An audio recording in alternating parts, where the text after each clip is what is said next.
4 March KK live collection बड' निउसनिफ्राय बयनिसिमबो अननाय खुलुमनाय जासिहरग्रोनाय जाबाय। गिबिसिन रादाबाव दङ थान्दै मेल।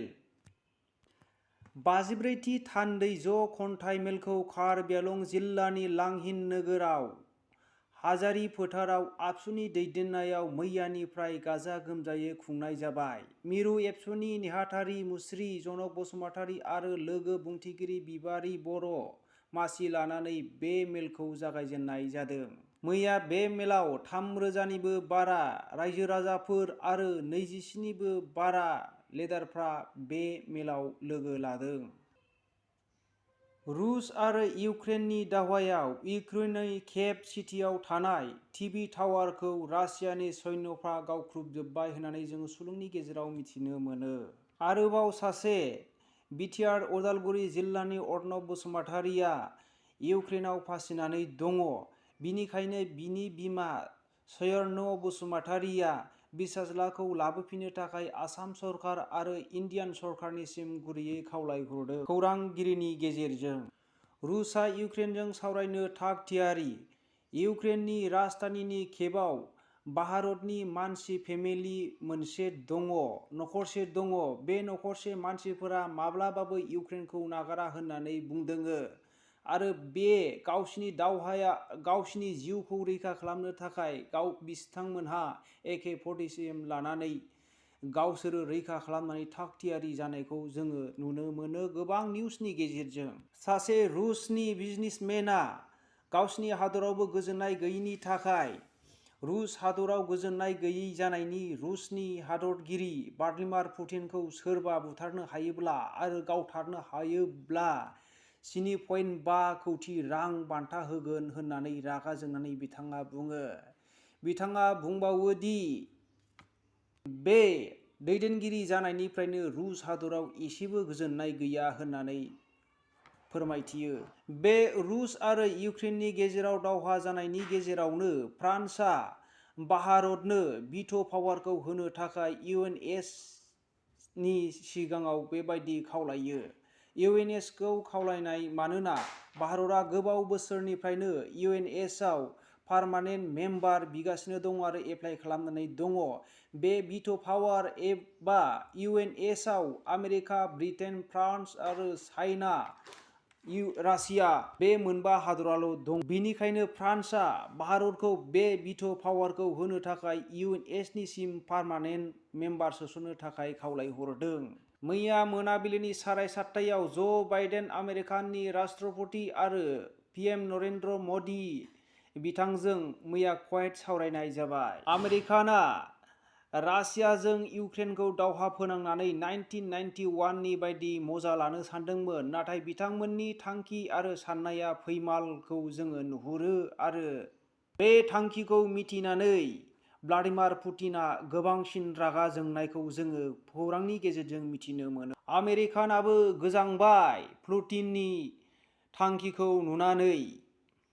आलेक्जेन्डार लेकासिंनि मेप लानानै माखासे खायदा कौशल खालामनानै गोबां दैदेनगिरिफोरनि गेजेराव सावरायलायनायखौ नुनानै आमेरिकानाबो गोजोननायखौ जोङो निउसनि गेजेरजों मिथिनो मोनो। बिटिआरनि मोनसे देहा फाहामसालिया सरकार फाहामसालिया भुत बांलासो महर लाबाय होननानै जोङो खौरांनि गेजेरजों मिथिनो मोनो। जोंनि बड'फा ब्रह्म जोनोम जानाय जायगा क'क्राझार जिल्लानि दतमा दुम्ब्रुगुरि 1985 मायथाइयावनो गायसनजादोंमोन बे सरकारि हस्पिटाला। नाथाय बियो दिनै भुत बांलासो महर लानायखौ जोङो नुनो मोनो। बिनिखायनो बे जायगानि थागिबि सुबुंफोरा सरकारनिसिम खावलायहरदों सरकार थासेयावबो रावबो बे हस्पिटालखौ नायसनैनि थाखाय, बे देहा फाहामसालिखौ नायसनैनि थाखाय जायगानि सुबुंफोरा गोबां दुखु फोरमायदों आरो सरकारनिसिम खावलायहरदों अन्नानै बे सरकारि देहा फाहामसालिखौ जेन' मोजां खालामनानै होफिनो। गलाघाटआव सासे बर' जोहोलाव हमजाबावबाय प्रदीप बसुमतारी मुंनि।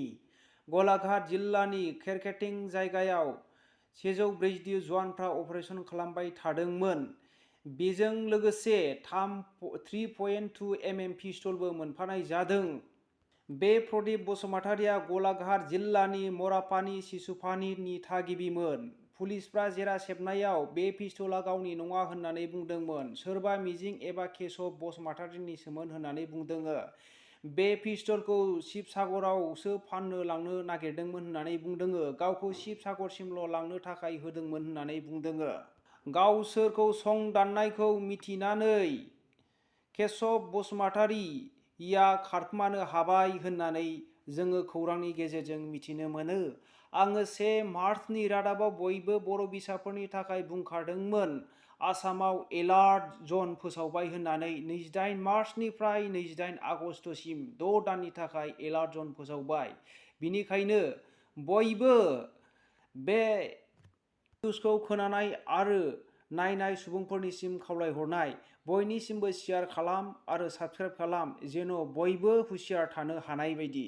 आरोबाव आमगुरि खयला मयलानि थाइगिरगुरि गामिनि 3 सुरां सिखारिफ्रा हमजाबाय। गासैबो बर' बिसाफ्रानो। बिथांमोननि मुङा जाबाय बुथिरां बसुमतारि 56 बोसोरनि, दिसेम्बर मोसाहारि 18 बोसोरनि, थुजुराज बसुमतारि 17 बोसोरसिम। 3जों लोगोसे आखाइजों बानायनाय सिलाइ आरो 100 केजि हाग्रानि बेदर आरो गोबां थिर आरो बारुदफोर मोनफानाय जादों। मैया बिसोरखौ खयला मयलानि फरेस्ट अफिसाव गथायहैनाय जाबाय होननानै जोङो सुलुंनि गेजेरजों मिथिनो मोननाय जायो। फरायसाफोरनि थाखाय गोजोनथाव खौरां। मैया इलेक्सन फोसावदिंनाय मेलाव आसामनि गिबि मन्त्रि डक्टर हिमन्त बिश्व शर्माया गासै OHS पास जानाय फरायसाफोरनो थाखाय गोजोनथाव खौरां फोसावनाय जादों। जोहोलावफोरनो बा गोबाव बोसोरनि सिगांनो बिथाङा बेबायदि फोसावदोंमोन बुलेट होनो थाखाय। बेबायदिनो बिथाङा फोसावदिंनाय मेलनि गेजेरजों बेबायदि बुङो, गासै हौवासाफोरनोबो मोजां पास जानाय जोहोलावफोरनो बा फरायसाफोरनो बिथाङा बाइक होनो बा मटर साइकेल होनो थाखाय रेडि जाबाय। आरो हिनजावसाफोरनि थाखाय गाहामथार खौरां। रावबो हिनजावसाफोरा OHS पास जानाय हिनजावसाफोरा बिमा बिफानाव रां बिनांनाय जानाय नंला। मोनसे आसनिनि गेजेरजों बिसोरनो रां होनो थाखाय बे बोसोरनिफ्रायनो थाग थियारि खालामथारगोन होननानै बिथाङा खौरांनि गेजेरजों आरो बे मिटिंआव फोरमायथियो। दिनैनि रादाबा एसेनोसै। बयनिसिमबो खौरांखौ जोबजासिम नायनायनि थाखाय बयनिसिमबो साबायखर बावनाय थाबाय। गोजोन्थों।